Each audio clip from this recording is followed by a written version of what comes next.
Nigerian Pro League finals. Are you ready? The spirit is high. The energy level is in top notch on 100. Hearts are beating. Who will be the winner? Who will emerge the champion? Which team is going to create their name in the sands of time?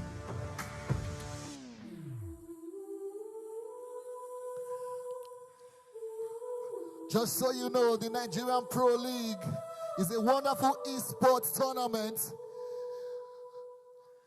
that's been put together by 1080. And yes, gamers come in to compete for the ultimate prize. A champion will emerge. And yes, 1080 is being the brain behind putting these competitive games together. The teams are coming up right now. Ladies and gentlemen, boys and girls.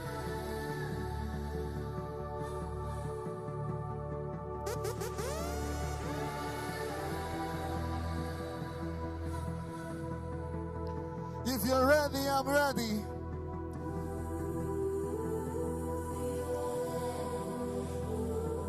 Ladies and gentlemen, my name is Jasper. I'm going to be your host for today. 16 teams are going to come up on this stage right now. 16 teams will battle for the ultimate crown. 16 teams will find out who is going to be the ultimate champion. And of course, this promises to be a very special event. Ladies and gentlemen, hearts are beating. The battle line is drawn. Who will emerge the winner? This is the Nigerian Pro League Season 8 Finals.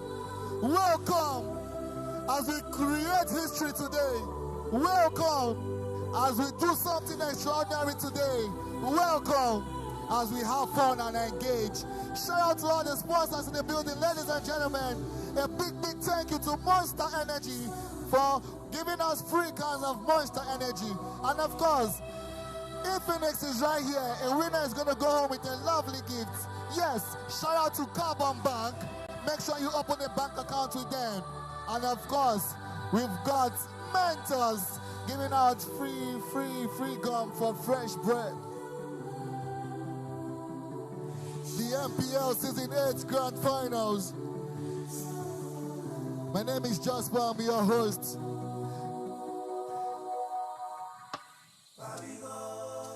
Big shout out to Adebayo, big shout out to Rio, big shout out to Pelumi.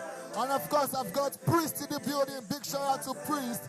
Yes, we've got King Kong in the building. We've got Father Francis, we've got F.A. Tiger in the building. Yes, shout out to all the special teams. All the teams represented, Foul Play. Shout out to New Rising. Shout out to 14th Gaming. Shout out to the Vanguard Esports. Shout out to Arab Esports. Big shout out to Dream Team. The Three Crown Esports. Shout out to Ragnar. Shout out to Dark Knight. Also, Leaderboard is in the building, ladies and gentlemen. Athlete Game is in the building. Tribe Warriors are coming through. Afro Esports. Hash Esports. Angels of Death. And of course, the defending champions, 10-11 XTC. They were the defending champions of the former season. And of course, they're going to compete here live and direct. Let us see if they get to maintain their crown. We are ready. Ladies and gentlemen, battle line is drawn. All right, DJ.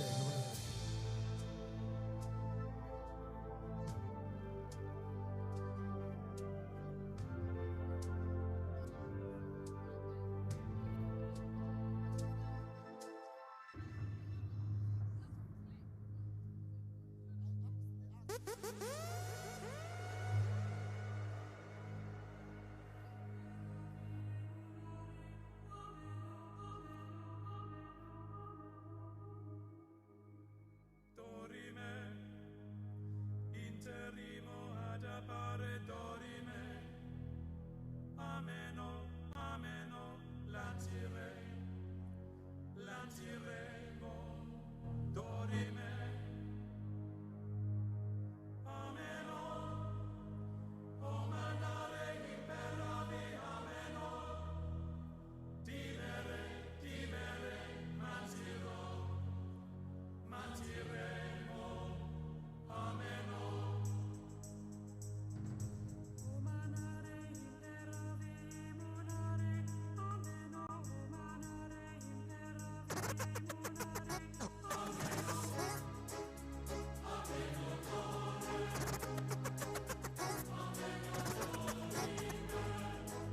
While the gamers are getting set, we are gonna be vibing right here.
Check. Alright, Khalifa. We ready, we set. Alright now, the next team, ladies and gentlemen, put your hands together for Neon Rising. Some of our best days are behind us. Break it on DJ. Soundtrack DJ. All right, ladies and gentlemen, we're about calling upon the players right now so we get the game started. Ladies and gentlemen, make some noise for foul play. Foul play, foul play.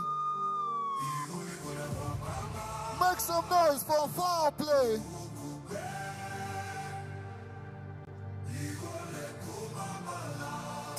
Make some noise for Neon Rising.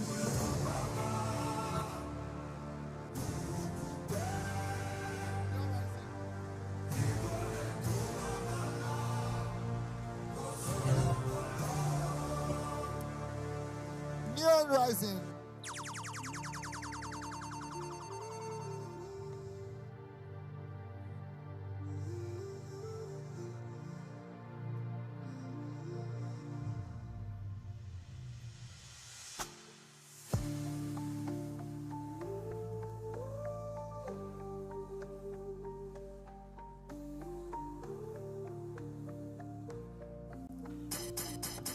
Make some noise for Neon Rising. Put your hands together. Neon Rising.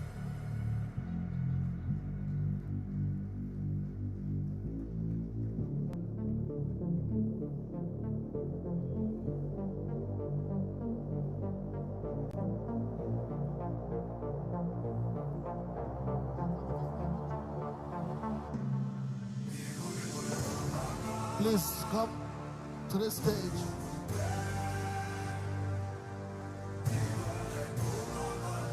Put your hands together for Neon Rising. A wonderful set of players, Neon Rising.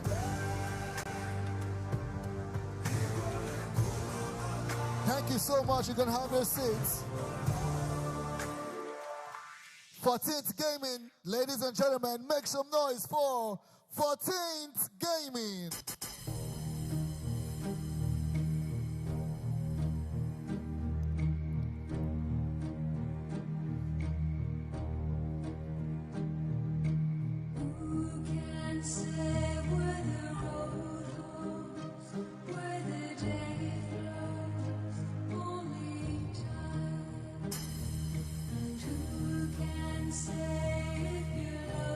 Put your hands together for 14th Gaming as they make way to the stage.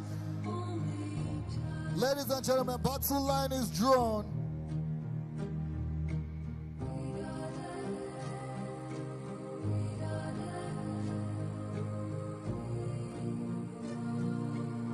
Please come to the stage, the center stage. Let's go.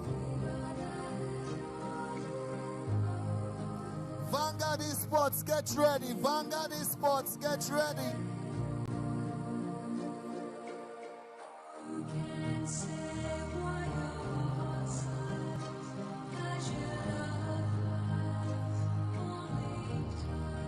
Vanguard Esports, get ready.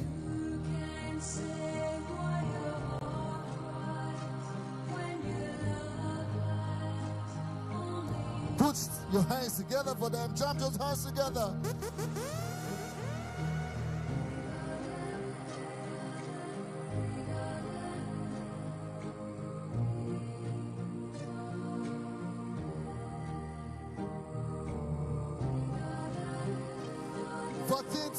Gaming, thank you so much. Vanguard Esports, thank you so much. Put your hands together, ladies and gentlemen, for Vanguard Esports.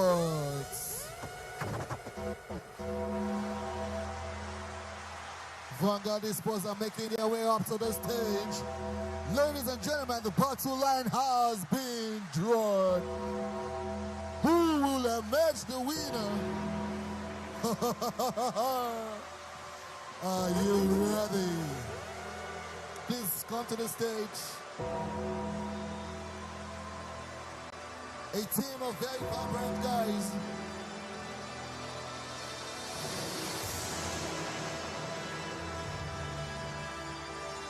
You can see the swag. They are ready.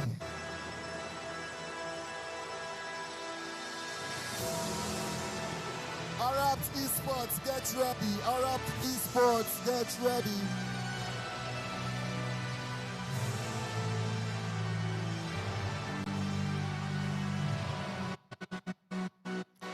Arab Esports, ladies and gentlemen, put your hands together for Arab Esports. Please come through.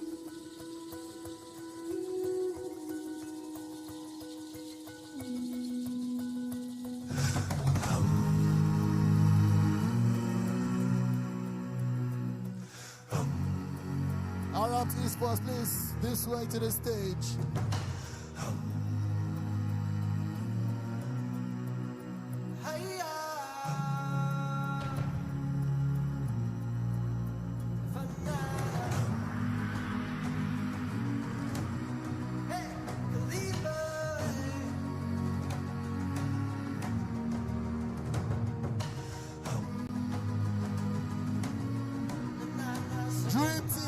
Ready, please, to the stage. Arab Esports to the stage.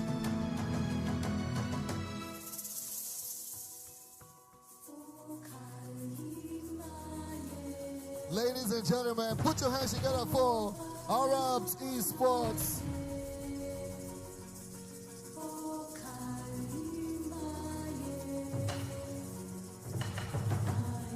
Dream Team, get ready. Dream Team, get ready.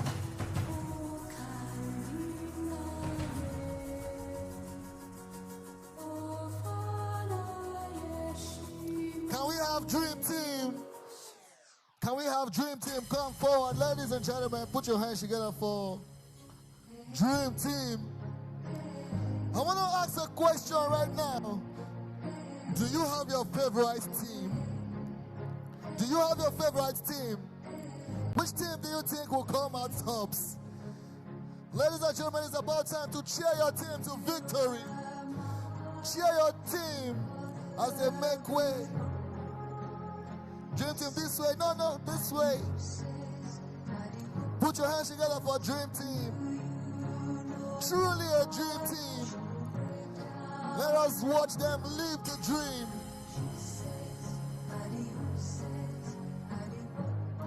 Three Crown Esports, get ready. Three Crown Esports, get ready. History is going to be created today, ladies and gentlemen.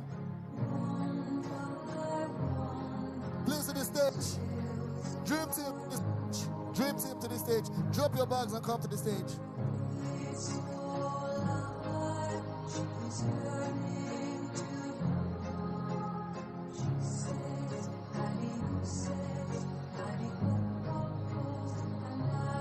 Three Crown Esports, please get ready, come set. Three Crown Esports, be on standby.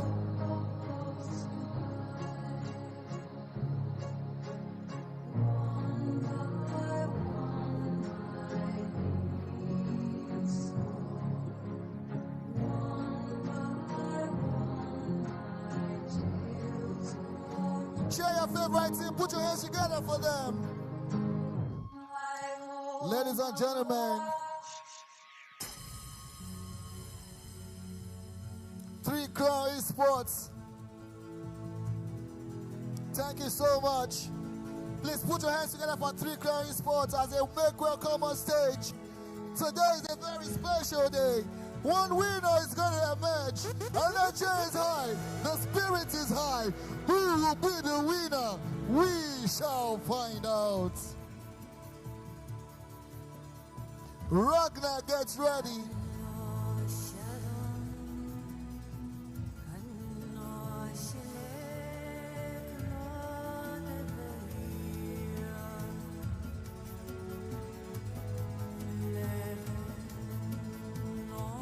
Ragnar, are you ready? Ragnar, please come forward, Ragnar. Team Ragnar.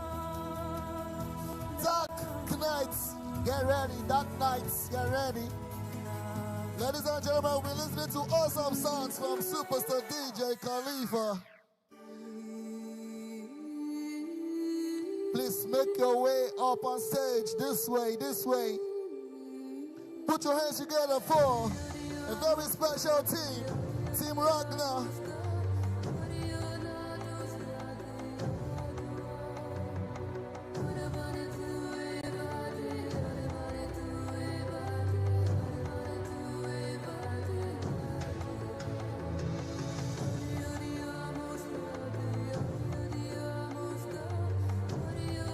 Dark Knights, get ready, Dark Knights.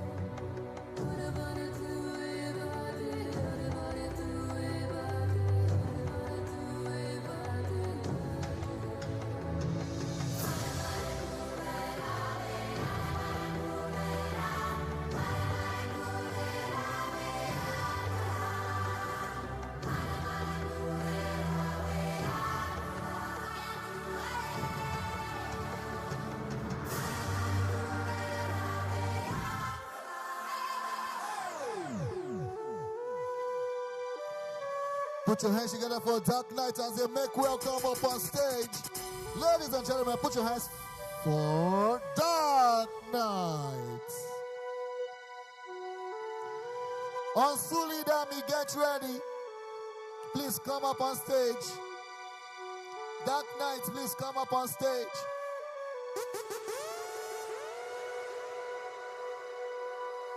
Drop your stuffs and come up.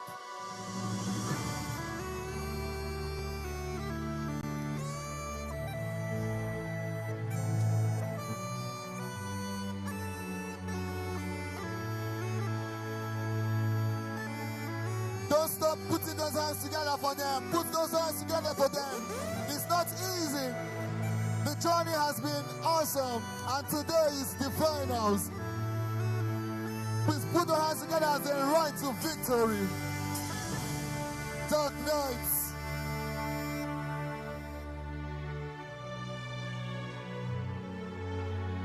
Ansuli Dami, are you ready?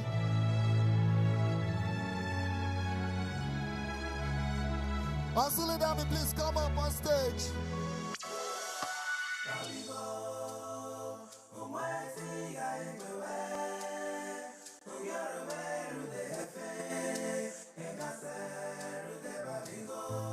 This way, this way. Ladies and gentlemen, Ansuli Dami, they are here for you.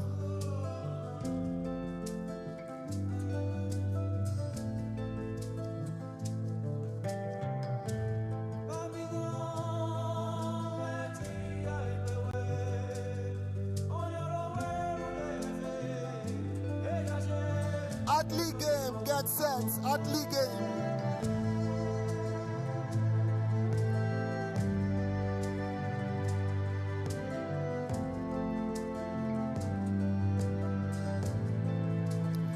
Put those hands together for this wonderful team. It hasn't been easy. Through the ups and downs, and today at the final. Put those hands together as I make welcome up on stage. Athlete game. Put your hands together for athlete game as they come up. Let's go. Athlete game. This way. Everybody, let's go. Give me vibe, give me vibe. I see you, I see you. I see you, I see you. Put your hands in the air. Put your hands in the air. Now let's go. Stage, at the game. My God.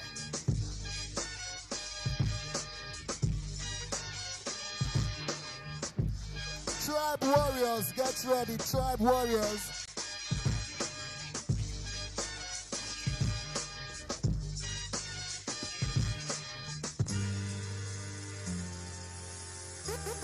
Put your hands together for Tribe Warriors.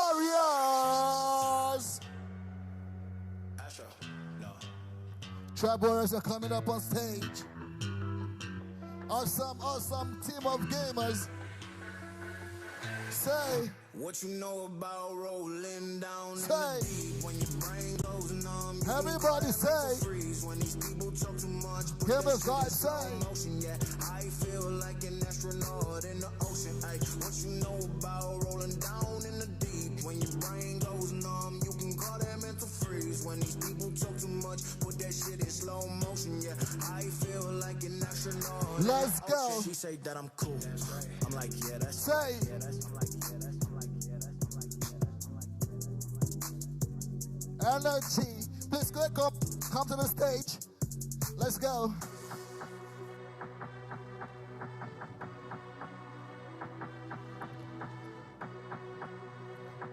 Tribe Warriors. Let's go. Afro Esports, get ready. Afro Esports. Let's go. Awesome set of gamers. Let's go. Let's go. Afro Esports, come true. Put your hands together for Afro Esports. Wonderful set of gamers. Bad guys. Awesome gamers. Are you ready? Ladies and gentlemen, put your hands in the air. Let's go.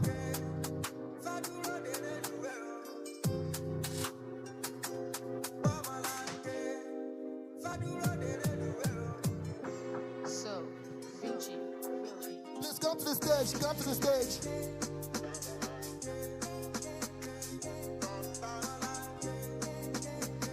Hash Esports, get ready. Hash Esports.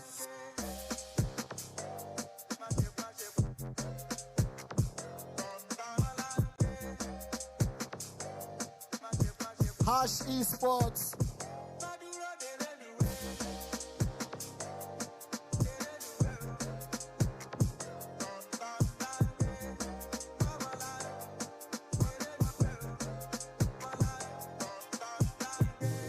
Hash Esports, are you ready? Ladies and gentlemen, let go, let go. Hash Esports. They see me rolling, they hating, patrolling and trying to catch me riding dirty, trying to catch me riding dirty, trying to catch me riding dirty, trying to catch me riding dirty, trying to catch me riding dirty, riding dirty. Hash Esports. Thank you so much. Thank you so much.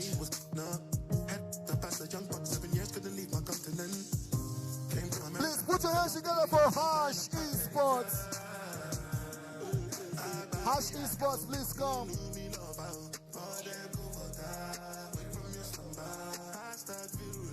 Foul play, get ready. Foul play, get ready. All my life they try to put me on my knees. Please come to the stage.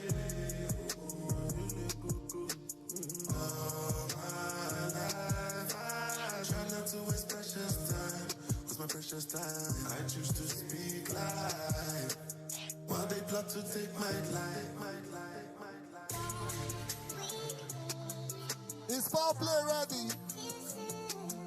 Is foul play ready?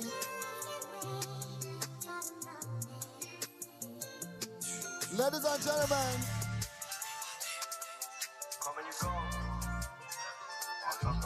give us swag. Bring your swag up. Swagoon. Let's go. You come and you go. We come and we go. Story of my life. Put your hands together for Angels of Death.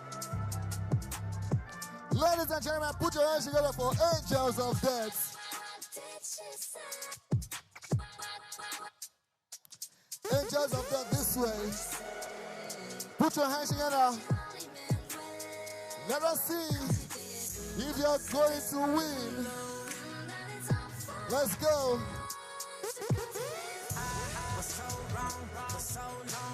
Only trying to please myself. Girl, I was caught up in her lust when I don't really want no one else. So no, I know I should have treated you. Is foreplay ready? All right, Angels of Death, please come to the stage.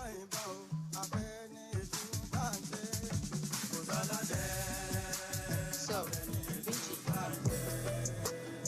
I like the swag. I like the swag.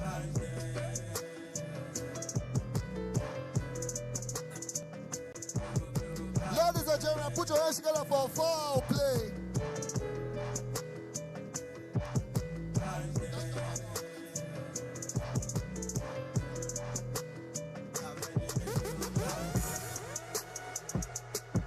Say, put your hands together for foul play. This way up to the stage, then come to the front. Huh? Oh, panda. Everybody, panda, panda, panda. Now let's go. The panda. Ray.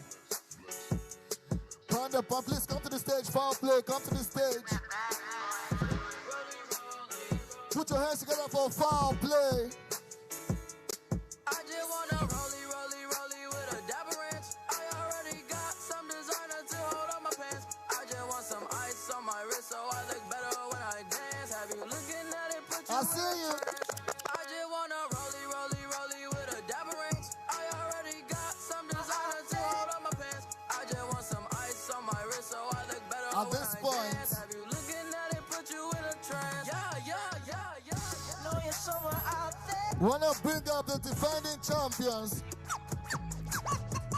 Khalifa. Somewhere far away. Ladies and gentlemen, the defending champions, are you ready? The defending champions, are you ready?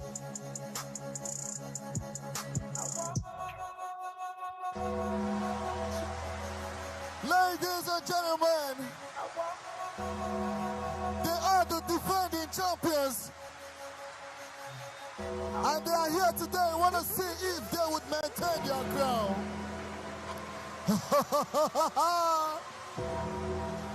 Ladies and gentlemen, boys and girls, put your hands together as I call up on turn 11. Put your hands together for turn 11. They are the defending champions. They are the current champions. They are here to battle. Ladies and gentlemen, they want to keep their crown. Put your hands together as they come up on stage.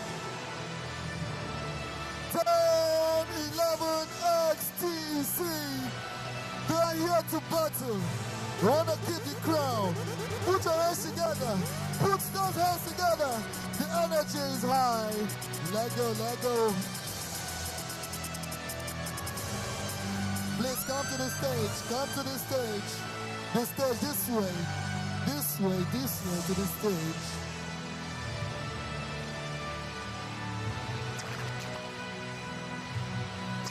To the stage.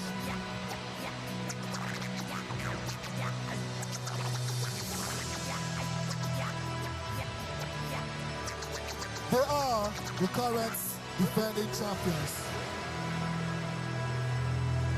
We shall see if they get to keep their crown.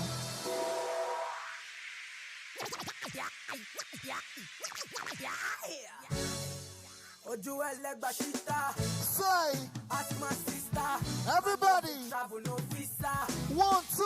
Ask your sister. Say what? She not know me. You feel the beat. Oh, yeah, go down low. You say what? Bring it down, DJ. Bring it down, DJ. All right, now, ladies and gentlemen, right now, we'll be handing over to Mitch and Fire, and they're going to be telling us the rules of the game. I need everyone to, right now, look at the screen. Mitch and Fire, they are coming up right now. Thank you so much. My name is Joshua. Keep it locked.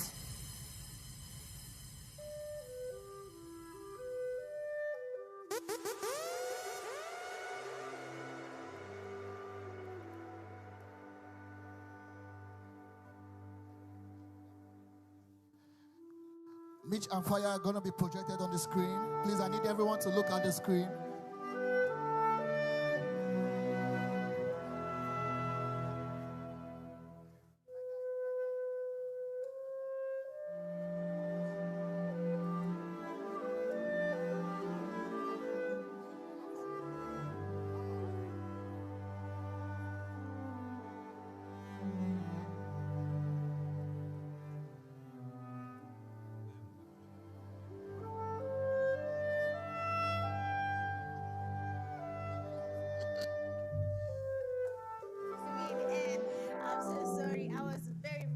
Distracted.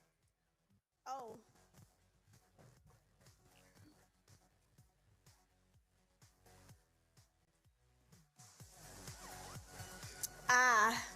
Okay, I'm very sorry, guys. Good afternoon, it is your girl Mitch Gaming, and we are live today for the Nigerian Pro League Grand Finale. And with me here on the analyst desk is none other than Act Fire. Act Fire, what's good? Yeah, good. Just very excited for today's game. The production was great. It's been lovely just watching all the players come up on stage. So I'm excited to see how today's games are going to go. Yeah, I mean, I'm kind of pumped up, you know. I was kind of distracted looking at the players making their way to the stage, the excitement, the energy, you know, everyone coming with their own poses here and there. Actually, it was very fun to watch, you know, and observe. I was hearing some names being mentioned, how some new players have been moved to other. That will change something. Want to make it. I've seen the previous winners 10-11. They came in, we have 7 there. A lot of people asking about 7, so Act, you can tell us about 10-11, them to do the same thing they did last time. Yeah, I think they have a very strong lineup right here. I mean, they've got Bego, they've got Pharaoh, and those are like 2 players that are very, very intelligent back to back. They've had great performances in, you know, historically and even this season too as well. So, and now they've got 7 as well as Danny Brown. So that's a very strong lineup. If I'm going to predict, which okay, I'm not going to, but regardless, they do have a strong lineup. I don't want to cuss anyone. I saw the boys from AOD2 as well as 3C. So I do think that, you know, it's a very strong show, and I'd be curious to see how things, you know, flow throughout the entire matches there. Yeah, I mean, I'm also excited. You've mentioned AOD. We've seen Your Might found his way there, so I don't know how that happened, but I hope they have maybe Your Might is, you know, the thing that will make AOD get that championship, be crowned the winners for NPL this time. But I'm actually just going to wait and see how it goes. You can tell from the excitement. I don't know how to react about all this. Be here, and of course the viewers wherever you're watching. If it's on ground, big up to you guys. Players, we are wishing you guys the best of luck, and we're hoping for the best. Honestly, all I want to see is who's going to challenge the other. Today we saw faces. I've not seen most of them. Those people who had funny names, Tribe Warriors, we have seen them. Something else. I mean, like I said, it was exciting seeing a bunch of these players, and we'll just see. We'll be heading into the games pretty soon as they're getting ready. But one thing I must say, Mitch, if you notice, they seemed like they were ready for this. No one was really smiling when they came up on stage. It feels like they're all ready for war. You know, when you see like those Native Americans just preparing, like ready, like, you know, with the max. That's how they looked. Like they were all angry up on stage. I like that. I like that fire in them. So we'll see how it goes. I just can't wait to see, you know, how they play. Yeah. Oh yeah, yeah. I mean, you said they're serious. The only person I've seen smiling is Seven. So I maybe he's comfortable, he's relaxed. Everyone else was serious. We saw someone with gloves. Hey, today I don't think people have come to play. There's money on the line, and if it means me not smiling at the viewers and the crowd, then I'll do exactly that because I need that money to find its way home and then do whatever I want to do with it along that line. But for now, we really want to see what these teams have been cooking. They had a whole break after the last last month. They had some time to prepare now for the fight where they're going to be at the end of the day. When you look at the prize pool down here, that is very interesting. Fire, what do you think about it? Yeah, definitely. The players are vying for that prize pool of 2 million naira. The champions are going to be walking away with 1 million. Second place, we're going to have 400,000. And in third place, taking home 200. Fourth place is going to go home with 110. And fifth place is taking home 80K. All the way to sixth place, going home with 50K of the night. The MVP, the man who is going to work home with 50K, and that is a lot. So yeah, there's a lot all the way from first place to sixth place. There's something for everyone.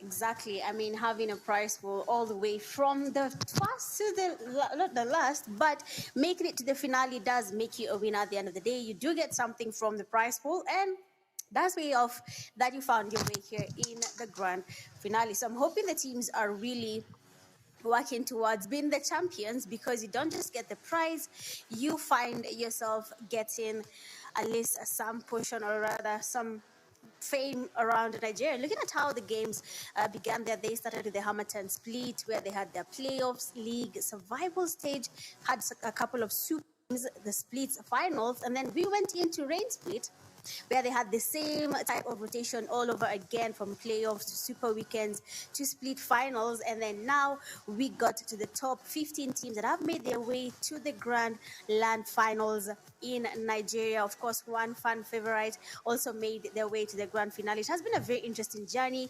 We have been there. We have watched it from the beginning till the end. And now we're about to say through all these stages, we finally have a team that has taken the glory in Nigeria Pro League games. You will be crowned not only the best for that day, but you might just go home with that title of being the best of the best in Nigeria until the next time we gather here for another NPL finale season.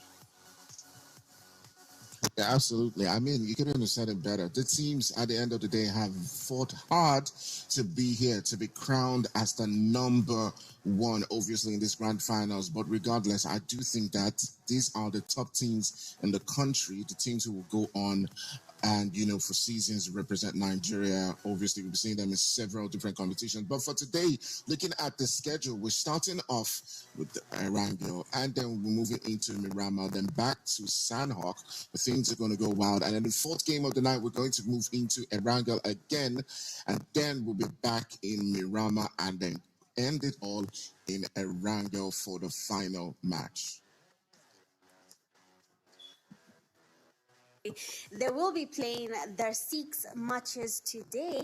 Erangel closing it. Erangel, I mean, they have a very lucky day. They have only one Sanhok game. That is usually the hardest map to play if you're not ready to start the games. And luckily for them, it will be in the middle. So I hope they have a strategy around it, how they're going to be playing from game 1 to the last game. Because how you start will somehow dictate how you end the game. If you get very low points, imagine in the first game here, Fire Erangel, they land and you go back to lobby too soon. That will be very unfortunate for that team. They will be basically really trying their best to catch up for the next 5 matches or so before we can come to a close of business.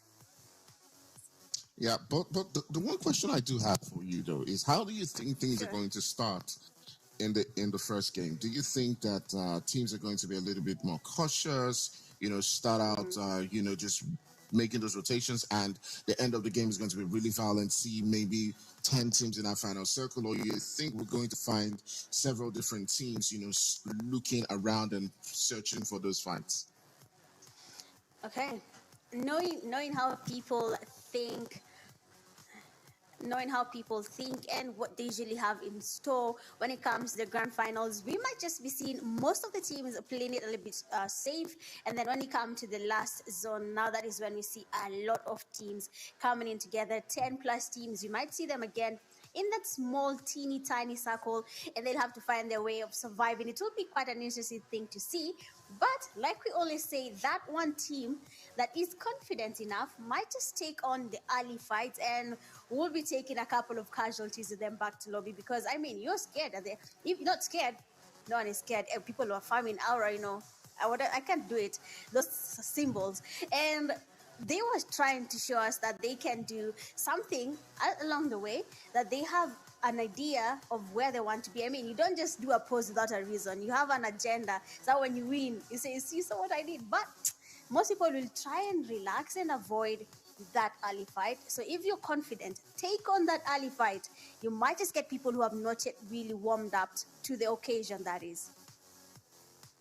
Well. I mean, you said it all. We'll see how the games go. Whether are they going to take things easy from the start, or are they going to be a bit more aggressive? That's it. We're going to be finding out shortly as we get into the games. Of course, we'll be seeing how that goes for the teams and what they're planning to do for us. Well, today, if there's anyone who really wants to be crowned the best of the best, and I will not judge anyone until they come back to the analyst desk and we'll say maybe that one team did a mistake. Because honestly, all these teams that have made their way here to the finals, like you've said, they are the best of the best in Nigeria. So all of us, the caster, the analysts, the host, the viewers at home on the venue, they're expecting a lot from all the teams. So there is no one we are going to be maybe pardon and say this team we can let them slide. I don't think that will be the idea for today. We'll have a lot of exciting action, and I'm really praying that someone will make us question, have we been playing PUBG, or rather have the teams been practicing enough? Because at the end of the day, I have a feeling one team will start farming. They'll start collecting those kills, and we won't expect it if I'm not wrong. All right, absolutely. We'll see how that pans out. I can't just wait to see, at the end of the day, what that would mean for a whole bunch of these guys. But great stuff so far, as we've seen them super get ready. So I know we did say earlier on that we don't want to cast across them, but where are you? I can't help myself. Okay, That's where are unfair, you by the tilting way. towards? Come on. No, You have to predict. You have to go with someone. one team or okay. One team. It has to be one. Okay, I'm going I'm going to regret calling, but fine. I'm going to give it to 3 crowns. If 3 crowns does a good job, they might actually be the team that will get crowned the winners for NPL this season. Okay.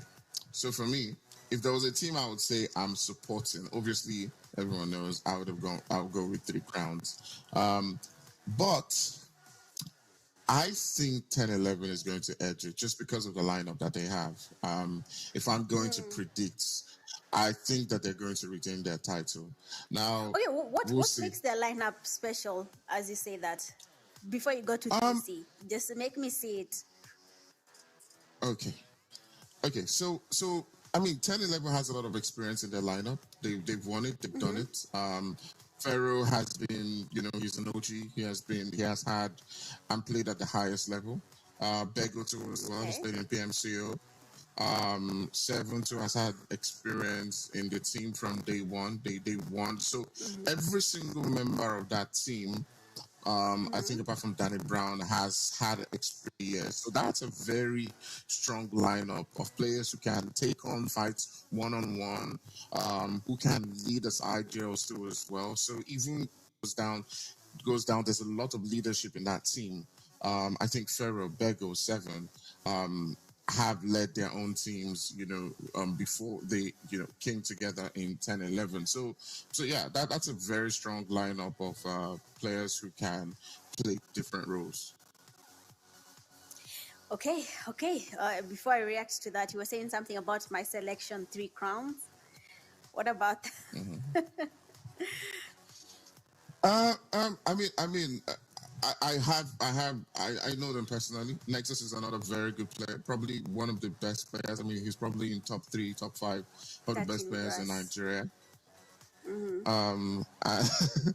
And and Nexus is a very good idea. He knows how to pick his battles, pick his fights, and knows when to take things. So you can never really underestimate him. So I do think. I mean, he's won the competition before, with another team. So he's always been there. He's always going to be that player that is pushing for that spot. And you saw them do well in PMAC too as well. So they have a lot of experience. They've been battling. They've been there, and yeah, they're probably one of the contenders today. Well, okay. Okay, I believe on that. I've watched Three Crowns so far. I've seen how they have improved their gameplay, how they're handling the fight. So that made me pick Three Crowns. But if we think outside the box, everyone think it through and imagine what is going to happen, who's going to lead, who's going to dominate.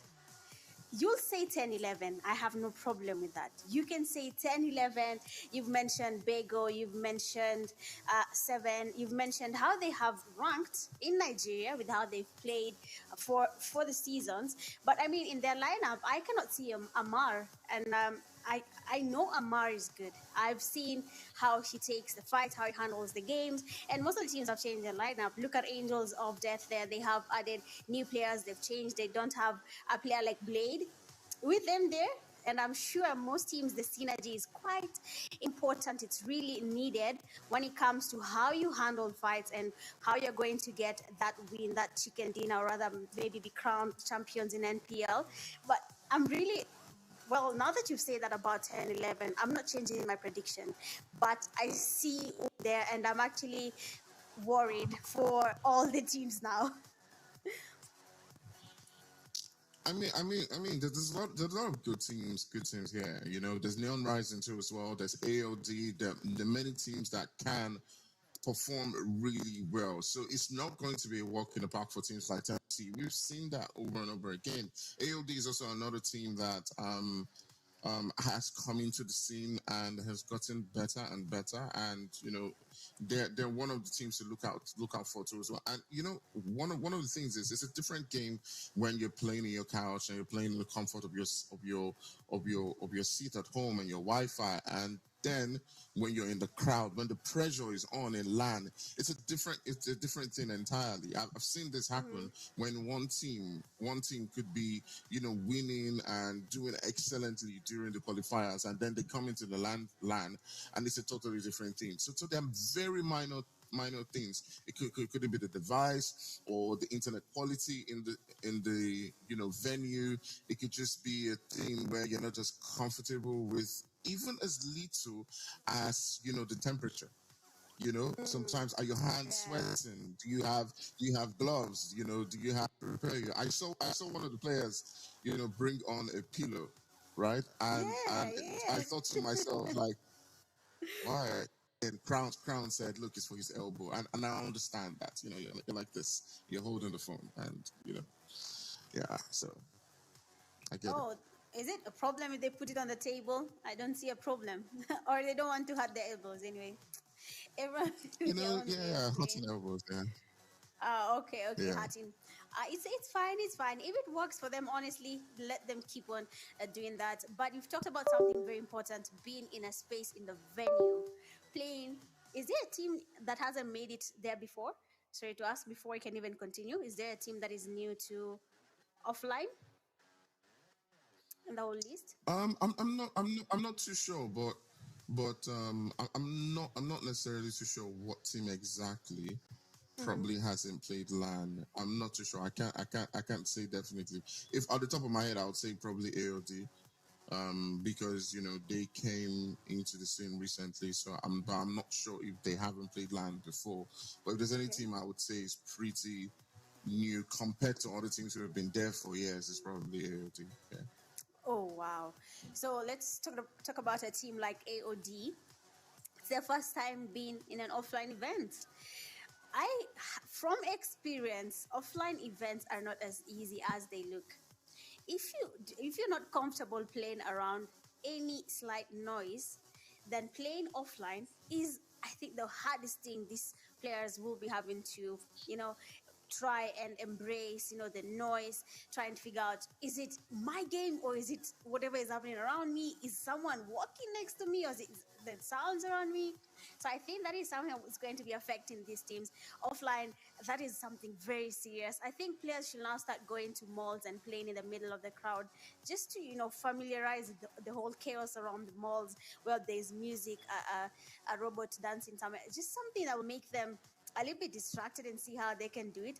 But I'm just making speculations, guys. Do not attack Fire for saying the wrong things, because I know he's probably going to say something about one of your teams, and I'm going to be here to back his statements, because at the end of the day, we have to be there for each other, right? And support whichever team we see is going to do their best.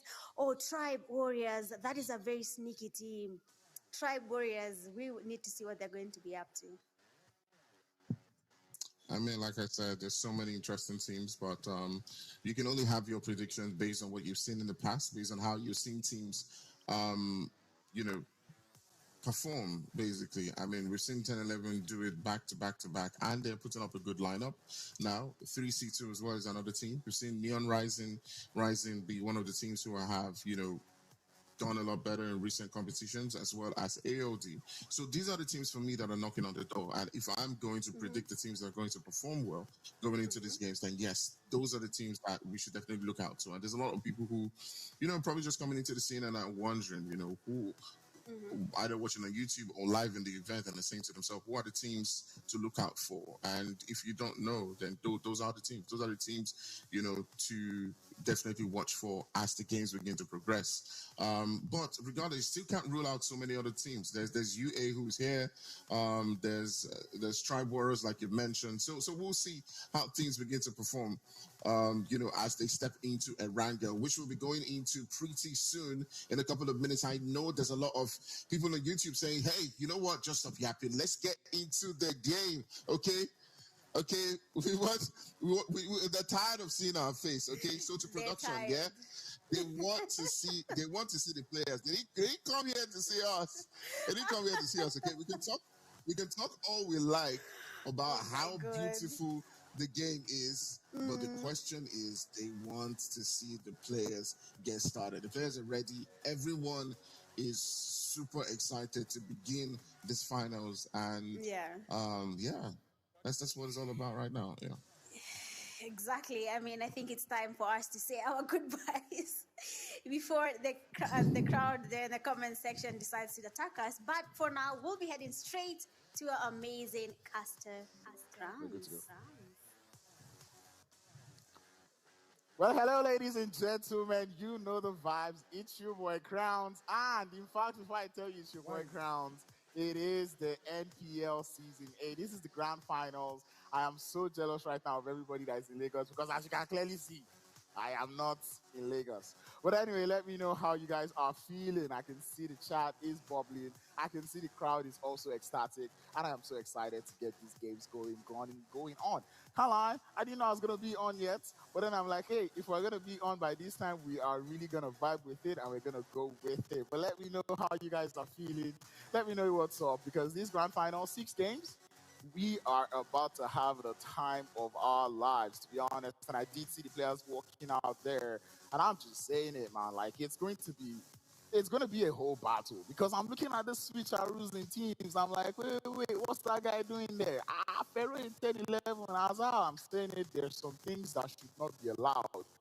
But then again, we're going to see if these chemistry, if this mix are working. But without further ado, Shadu and Oity Toity, we will be getting into the first game of the day. It's going to be none other but Erangel. Things are looking nice, and this is one very, very tricky playing path to get things started. We are moving all the way from Sosnovka Military Island, going all the way towards the north of Kameshki. To be honest, this is one very troublesome playing path, but man, what is NPL without troublesome playing path and zones? I'm really hoping the gods of PUBG Mobile really favor us and give us something relatively smooth to work with. But man, this playing path doesn't give you too much to work with. I mean, you're looking at military base being a place. It's going to be a big bone of contention, and you can already see Neon Rising. I know they have that as an alternative spot, but then Dream Team, they would like this one. It does work well, and I don't know if you've been keeping up with 10-11.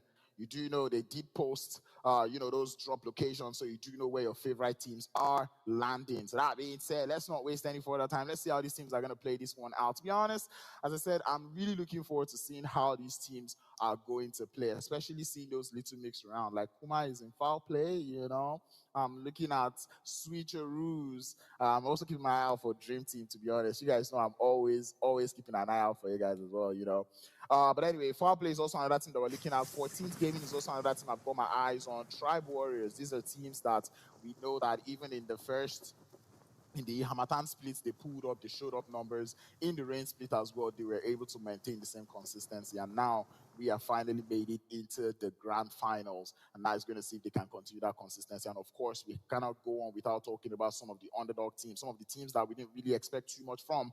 But those teams have come on to surprise us. Maybe not expect too much from, it's just a case of these teams have surprised us. And I don't know if you saw those breakdowns of the teams before the finals, but you do know to keep your eye out on some teams like even the Dark Knights. The playing path was stressful, and the zone is even more stressful as well, as it does seem to be centered up on that western side of the map. And as we get things started, it is going to be 14th Gaming and Athlete Gaming going on for a little bit of a hot talk here in Rostock. There's action in other parts of the world as well, as we see Vanguard looking to get things started, tearing and ripping those bullets towards the side there of Angels of Death.